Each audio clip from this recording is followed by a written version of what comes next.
Pwede kayong mag-inject dito. Pwedeng gawing class EB lang ito na hindi mo napapaganahin yung stepper.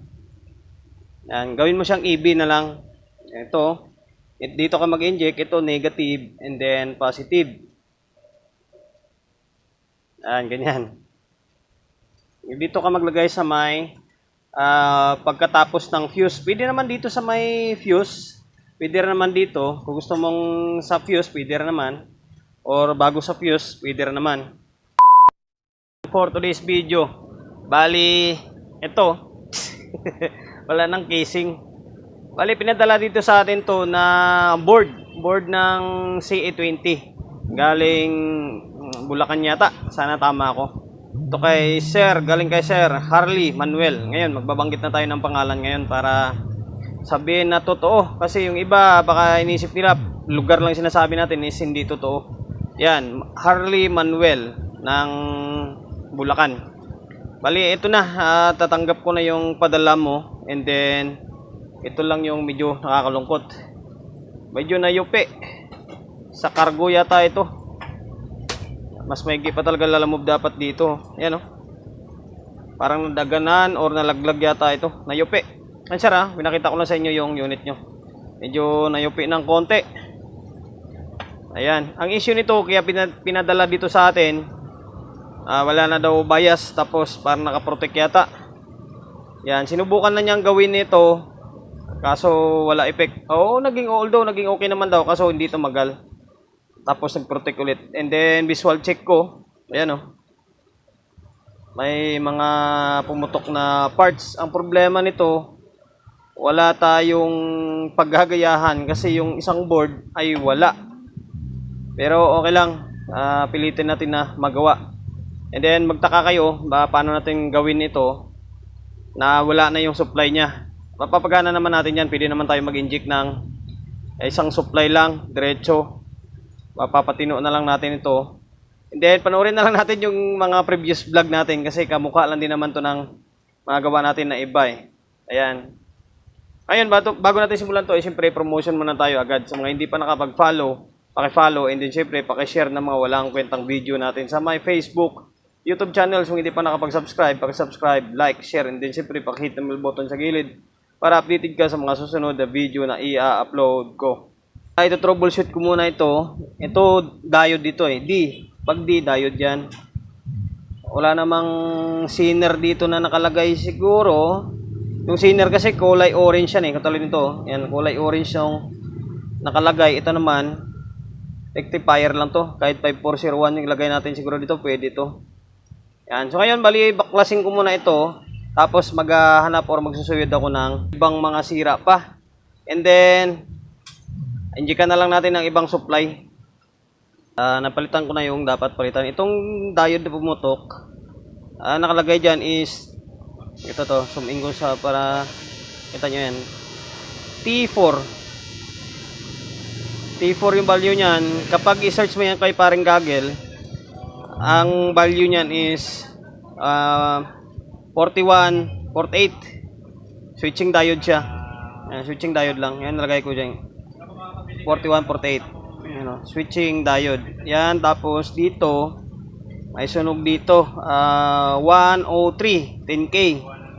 Yan, nalagay natin is 10K. Tapos itong bias, dalawang 1K ang siniris ko. Ayan. Ayun, try natin. Try natin kung magiging normal siya. Tapos ang gagamitin natin na supply ay ito lang. Ito. Itong pang-testing natin dito. Ayan. Tapos ito nag-inject ako rito. Pwede kayong mag-inject dito. Pwedeng gawing class EB lang ito na hindi mo napapaganahin yung stepper. Yan, gawin mo siyang EB na lang. Ito, dito ka mag-inject, ito negative and then positive. Yan, ganyan.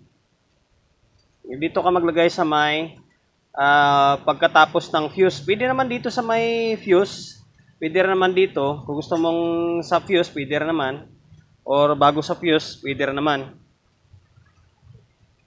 Ayan na, nakalagay na siya. Ayan, tapos dito yung ground niya. Ayan, ito yung ground. Okay.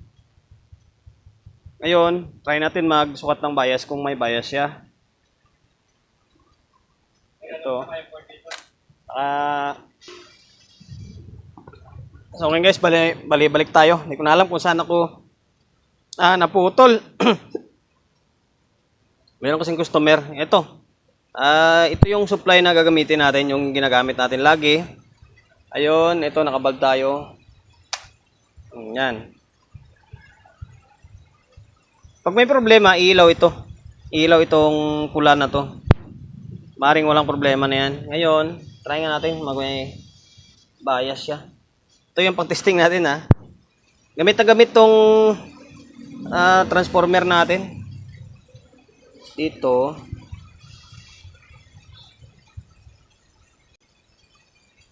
Ayun o, meron o. 0.25. Ayan ha, 0.25.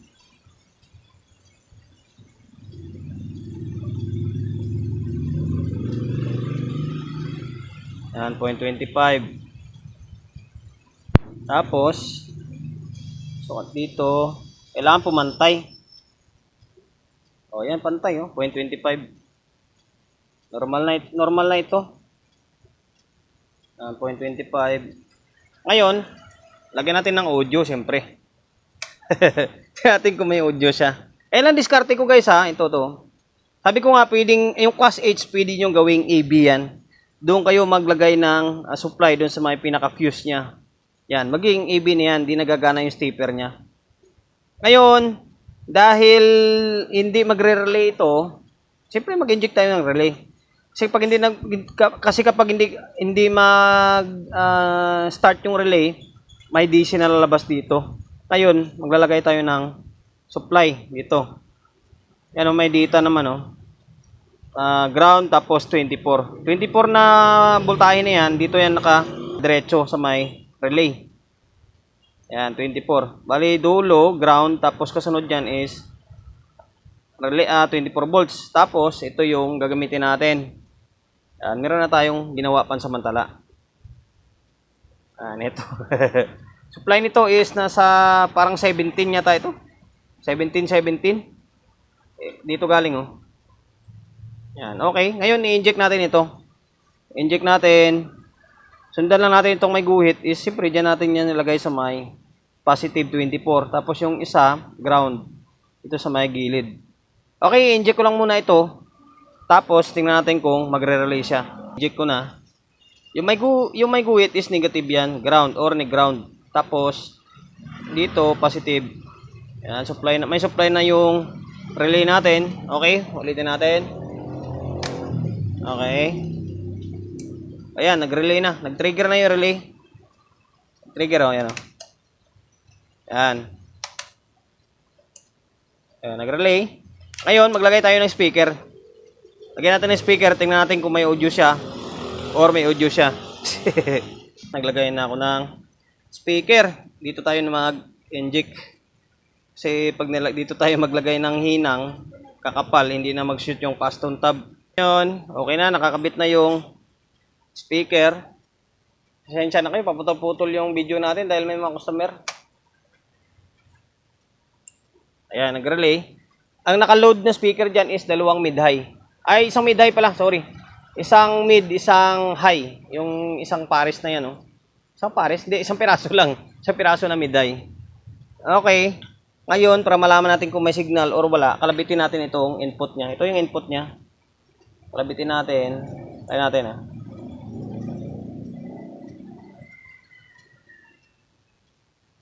Batula, ah.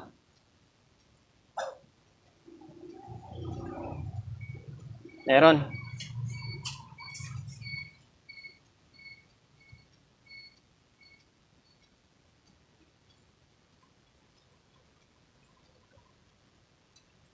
Meron siya, oh. Hindi lang marinig kasi malayo. Hanap tayo ng ibang pangsundot.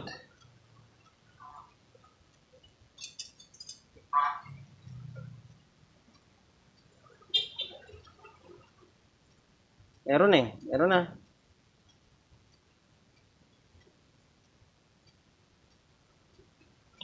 Ngayon, bali, maglagay muna tayo ng audio.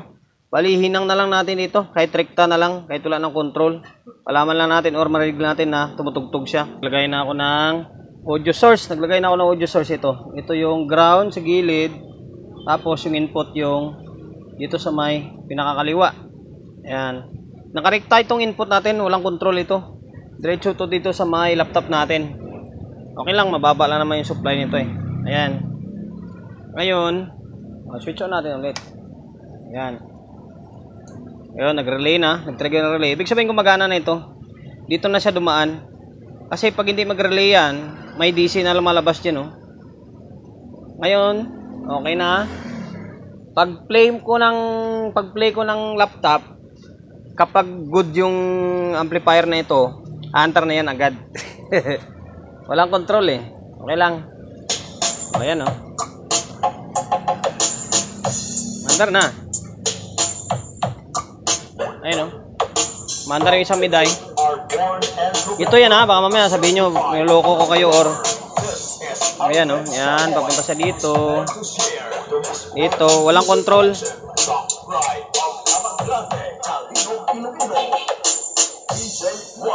O, pause natin. O, yan. Wala. Play natin. O, okay na.